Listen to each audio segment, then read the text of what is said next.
ساتھ تو رہتا ہی تھا نا, بہت سارے لوگ اسے مسلمان جانتے تھے. تو حضرت سیدنا عمر فاروق رضی اللہ تعالیٰ عنہ نے اجازت چاہی کہ یا رسول اللہ صلی اللہ علیہ وسلم اگر آپ مجھے اجازت دے دیں, یہ ترمذی میں موجود ہے, یعنی آپ اس جگہ سے بچیں جہاں تہمت لگ سکتی ہے, جہاں بلا وجہ کسی شخص کو شر پھیلانے کا موقع مل سکتا ہے. یا رسول اللہ مجھے اجازت دے میں عبداللہ بن ابی سلول کی گردن اڑا دوں.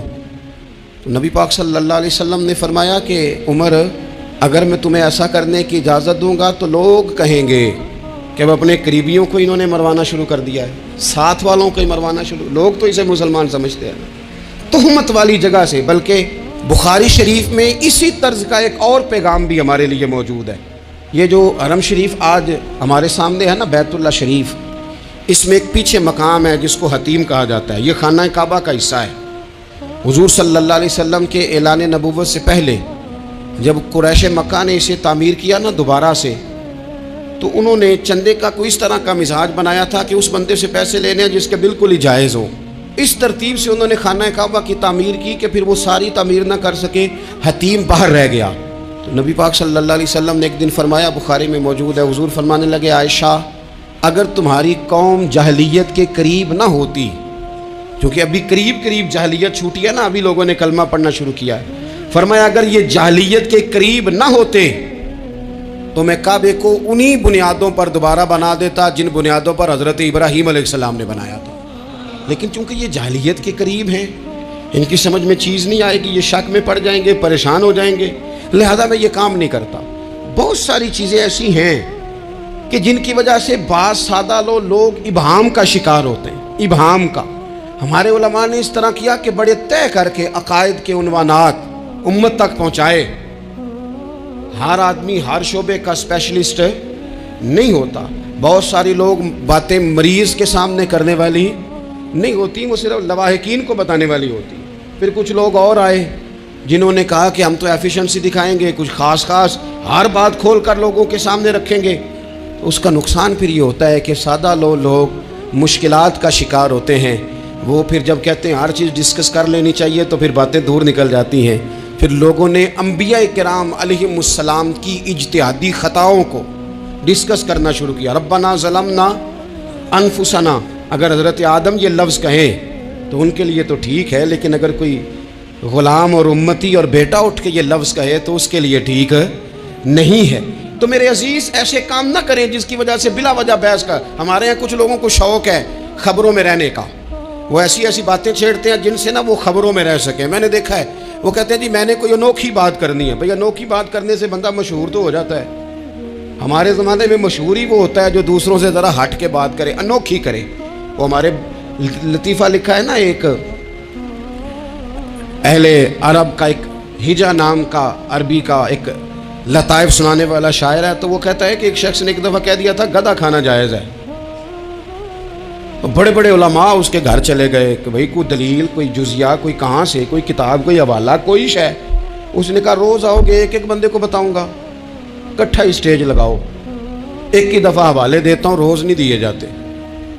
وہ سٹیج لگ گیا, دنیا جمع ہو گئی جنہوں نے کبھی ٹائم نہیں نکالنا. تو یہ ذرا انوکھی بات جو کر رہا تھا تو سارے لوگ آ گئے. تو وہ سٹیج پہ چڑھا تو کہنے لگا مجھے جانتا کوئی نہیں تھا.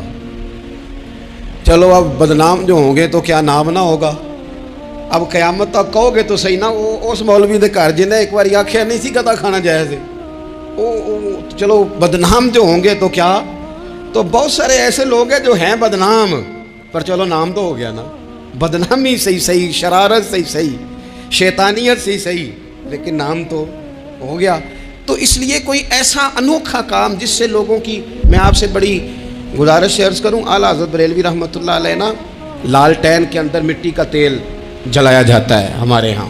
تو مٹی کا تیل ظاہر ہے اس سے بدبو آتی ہے, تو مسجد میں وہ جلانا جائز نہیں تھا. تو ایک صاحب ارنڈی کا تیل لائے, وہ خوشبو والا ہوتا ہے. وہ لا کے انہوں نے نا اعلیٰ حضرت بریلوی رحمۃ اللہ علیہ کو لالٹین میں ڈال کے دیا اور کہا کہ یہ مسجد میں اس کو جلاتے ہیں چونکہ اس کے اندر سے خوشبو آتی ہے, بدبو نہیں آتی. تو وہ جو شرعی عذر ہے نا, حضور نے فرمایا کہ جمعے والے دن غسل کر کے آؤ تاکہ کسی کے پسینے سے ایک دوسرے کو تکلیف نہ ہو. کچا لہسن پیاز کھا کے مسجد آنا اس لیے منع کر دیا گیا کہ منہ کی بدبو سے تکلیف ہو. تو مسجد میں کوئی ایسی چیز جو بدبو کا باعث بنے منع ہے. اب انہوں نے وہ تیل لا کے لالٹین میں ڈالا جس سے خوشبو آتی تھی اور لالٹین بھی روشن ہوتی تھی۔ تو اعلیٰ حضرت فاضل بریلوی رحمۃ اللہ علیہ اپنے اس خادم سے فرمانے لگے کہ اب لوگ تو آئیں گے نا، تو ہمارے علاقے میں تو ساری دنیا مٹی کے تیل سے ہی چلاتی ہے، تو اب آپ نے ایک خوشبو والا تیل لا کے ڈال تو دیا ہے اس کے اندر لالٹین میں، پر یہ لوگوں کو بتائے گا کون کہ یہ تیل وہ نہیں ہے؟ لوگ تو یہاں سے دیکھ کے جائیں گے اور جا کے کہیں گے کہ اتنے بڑے عالم کی مسجد میں اگر جل رہا ہے تو ہم کیوں نہ جلائیں؟ تو فرمانے لگے وہ شخص کے حضور پھر حال کیا ہے؟ فرمانے لگے آپ فرضوں کا سلام پھیر کے دعا سے پہلے لالٹین کے پاس کھڑے ہو جائیں، اور جو بندہ گزرے اسے بتاتے جائیں کہ یہ مٹی کا تیل نہیں، یہ مٹی کا تیل نہیں، یہ مٹی کا تیل۔ ہر شخص کے ذہن تک بات اتر جائے تاکہ لوگ کسی ایسی چیز کا شکار نہ ہو جائیں جس سے کہ ان کے مزاج میں کوئی غیر شرعی چیز عروج پکڑ لے۔ تو میرے عزیز، ہم نہ کچھ بدگمانیاں لوگوں کے اندر لوگ ڈالتے ہیں۔ ہمارے ہاں بالخصوص پاکستان میں جب سے سیاسی فرقہ واریت شروع ہوئی ہے، سیاسی، ہماری قوم کا مزاج اتنی بری طرح خراب کیا گیا ہے۔ ہمارے نوجوان بچے جو بڑے سنجیدہ پڑھے لکھے، ان کی گفتگو اپنے سیاسی مخالف کے بارے میں اتنی لوز کر دی گئی ہے، اتنی کمزور کر دی گئی، اتنی خوفناک کر دی گئی ہے کہ اس طرح تو کبھی نہیں ہوا تھا۔